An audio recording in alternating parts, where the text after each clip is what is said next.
Indikasi penyerobotan lahan penuh teka-teki, beberapa pihak ada main mata. Ketapang, tanggal 25 Agustus tahun 2023. Penyerobotan lahan perkebunan yang terletak di Desa Biku Sarana Kecamatan Jelai Hulu, warga Desa Kelampai Kecamatan Manis Mata Kabupaten Ketapang, Provinsi Kalimantan Barat, oleh perusahaan tambang bauksit PT Bukit Betung Sejahtera, seakan diabaikan oleh manajemen perusahaan, tiadanya upaya tindakan tegas oleh muspika setempat kepada perusahaan. Beberapa waktu lalu Kapolsek Jelai Hulu bersama anggotanya, Kepala Desa Biku Sarana Silun Ransius beserta perwakilan pihak perusahaan, serta pemilik lahan bersama-sama turun ke lokasi, untuk dilakukan mediasi kedua belah pihak.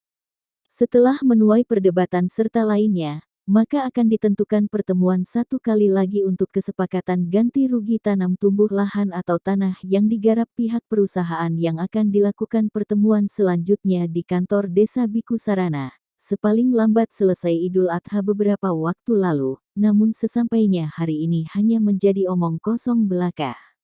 Pandu Babin Kamtibmas menuturkan saat di lapangan, bahwa sebelumnya ia sudah turun ke lapangan serta sudah menanyakan mengenai apa permasalahan. Bersamaan Vitalis mengatakan juga pada waktu itu adanya masalah lahan yang digusur, barulah kita terjun ke lokasi. Pada waktu itu juga ada jasmani yakni saudara Syahroni, secara saya pun tidak datang sendirian melainkan bersama pihak perusahaan, tokoh masyarakat, dan kepala desa Biku Sarana. Setelah kita cross-check ternyata lahan ini benar ada yang melewatkan alat berat serta rusaklah tanam tumbuhnya.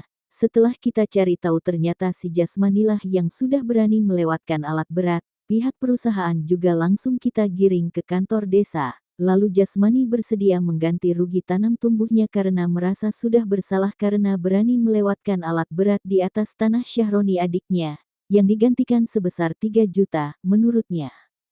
Sandi, Ketua Aliansi Pemerhati Lingkungan Hidup Perwakilan Kalbar, meminta kepada APH instansi terkait dari LHK Pusat maupun Kehutanan, Mabes Polri, Kapolres Ketapang, Bupati Ketapang, serta pemerintah daerah maupun pusat DPRD Kabupaten Ketapang, agar segera memberikan sanksi dan tindakan tegas serta sanksi berdasarkan pasal dan UU yang berlaku kepada pihak perusahaan PT BBS yang sudah banyak merugikan masyarakat setempat, tegasnya.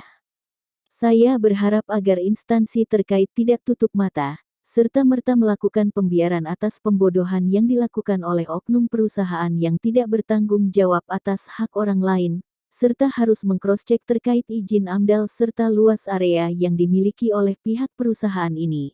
Dikarenakan berdasarkan hasil yang didapat dari keterangan beberapa narasumber, perusahaan ini juga belum memenuhi persyaratan, hanya sekedar mengantongi izin usaha saja, ucapnya Sandi.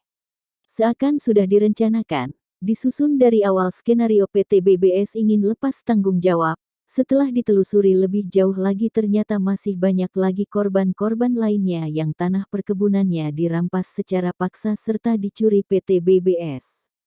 Jasmani yang terus-menerus diwawancarai awak media pada akhirnya mengakui, bahwa pihak perusahaanlah yang sudah berani memerintahkan melewatkan alat. Adapun tambahan, berdasarkan surat yang dibuat pihak desa pada waktu itu adalah surat kesepakatan damai antara Syahroni dan saudara kandungnya Jasmani, bukan surat hasil kesepakatan ganti rugi lahan serta tanam tumbuh yang sudah rusak, serta pembayaran sebesar 3 juta itu adalah pembayaran adat karena Jasmani sudah berani melewatkan alat berat tanpa sepengetahuan adiknya, yang sesampainya hari ini pihak perusahaan PT BBS tidak pernah membayar lahan perkebunan tanam tumbuh sepeser pun, dan di bagian terakhir Kades Silun Ransius menutup omongan bahwa kami berdasarkan surat saja, pungkasnya. Dari Ketapang mengabarkan, tim Kabar Investigasi